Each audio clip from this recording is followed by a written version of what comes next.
All right. Hi, everybody. I'm looking into the webcam now, and my hair looks crazy, and we're just going to have to get used to that. So, anyways, I wanted to just give you a quick walkthrough of the day two notes. So, I'm going to try and just always show you how to get there. So, this is my Google Classroom, and this is the link.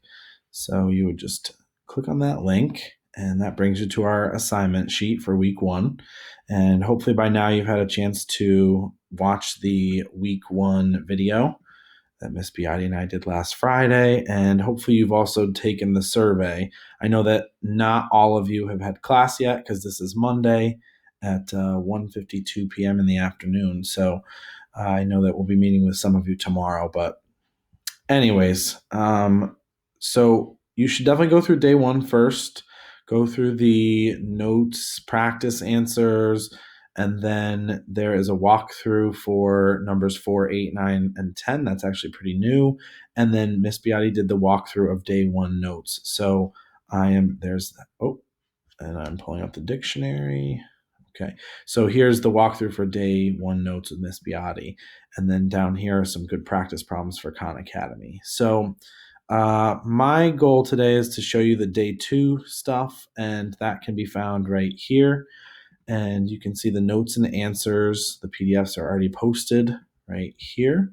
And as soon as I'm done doing this video, this is where the link to this video that you're watching right now will be. So I also have been working on a Desmos activity that you guys can try out afterwards, but I'll show you how to navigate to that after. But here is the PDF for the day two notes. And if we look here, I'm going to try and zoom in a little bit so you can see. So, rigid transformations, it's exactly what the word sounds like, rigid. You're not going to move in a way that's going to change the shape of the graph. You can change the physical location, right? And that's kind of here where these transformations are ones that do not change the shape of a graph. Only the position of the graph is going to be changed. So we're just going to move the function around in all different ways. So you can see vertical shifts. That's going to be, if we have f of x plus k, that's going to be up, and f of x minus k will be down. When you look at horizontal shifts, when you see a plus or minus in the parentheses, so on the inside of the function, if you see the plus or the minus, that means it's moving left or right. So if you see a plus, that is going to be leftward movement. And if you see a minus in there, it's going to be rightward movement. So the third type of rigid transformation is the reflection. And we see this happening in two different ways. So you could have a negative sign on the outside of the function. That means that the function goes over the x-axis. So we're going to reflect this way. And then f of negative x is going to be over the y-axis. So we're going to get our single ladies going here. All the single ladies. Shout out to Beyonce. But that's going to be over the y-axis. So we'll see a couple different types of those in the notes and in the activity for today. So if we wanted to graph negative f of x, that's going to be a that's going to be a reflection over the x-axis. And you can see that over here. Here's the original function, and then you reflect every single point. So you reflect this point over the x-axis, 2 units down, and then 2 units away from the axis. And that's the reflected point right there. So the one that we just looked at was x equals -5. So you can see in the original function, it mapped to 2. And then in the reflected version, it mapped to -2. So you can see that change in the output every time when you have a reflection over the x-axis. You go from 2 to -2, 1 to -1. 0 is going to stay on 0 because it's staying on the axis. And then we go 1 to -1, 2 to -2. So you get the picture. You can either do that with a table, and that's, over the years that Miss Biotti and I have taught this together, she likes to take more of a table approach. I take more of a graphical approach. And what the beautiful thing about this unit is, you get to see both table and graph. And I think everyone will find kind of their way of performing these reflections. So let's take a look at the other type of reflection. That is a y-axis reflection, and that is a negative on the inside. So you can see that the y-axis here is the line of reflection, and this is the original function right here. You can see that it's moved 3 to the left, so it's over here, and then as it reflected over, it's now on this side. So you can see that the y values are going to stay the same for both of those functions, and it's the x values that are changing for a reflection over the y-axis. Hence, you see a change in the x value, okay? So that one is the reflections, and then we just kind of move to different functions. And something you're going to notice over the course of this unit is that you really want to have a good understanding of where these table values come from for each parent function. So this is the absolute value graph, and this is the table of values for the parent function for an absolute value function. So the absolute value function, the quadratic function, let's see what else we have down here. Yep, absolute and quadratic. And then these square roots and cube roots are gone over in this unit, and then same with logs. So the functions you should know going into this are absolute value and the quadratic, and linear, of course, but we're not going to do too much transforming and linear. But yeah, just to summarize these first two, you can see on the inside there's a -2, so that's going to tell us that we're going right 2 units.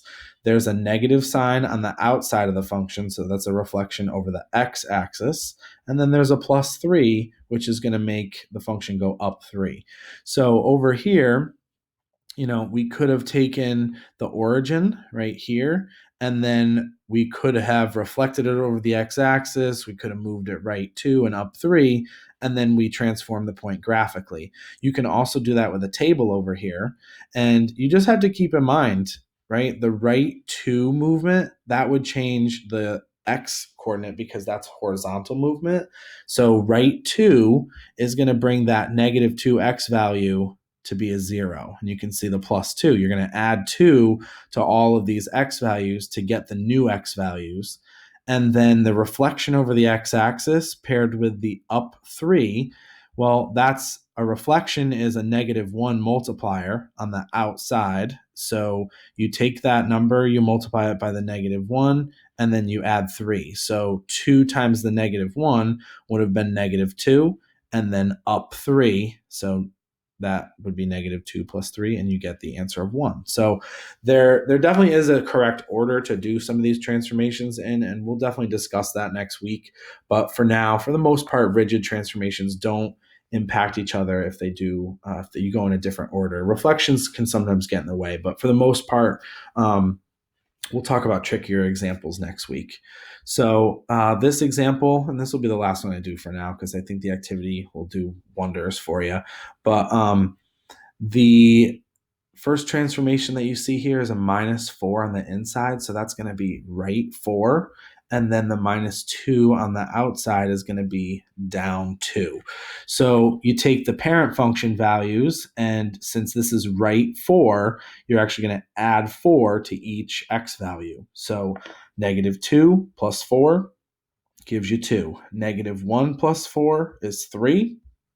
0 plus 4 is 4, and so on.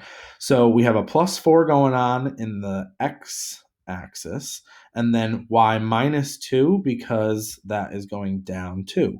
So every y coordinate is 2 less than you see in this table. So 4 minus 2 gives us 2.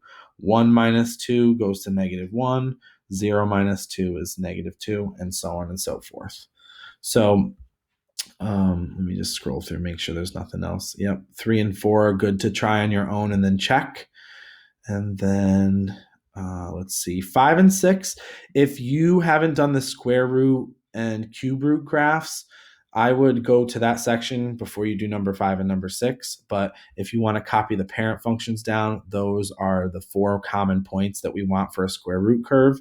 And then over here would be the 5 common points we want for a cube root curve. So we'll do a video on that, I think, or at least an activity. But it might be the talk of some of our office hours come Thursday and Friday. But let's see, anything else? Yeah, the logarithm curves, those are going to need to be checked into with the day one notes as well.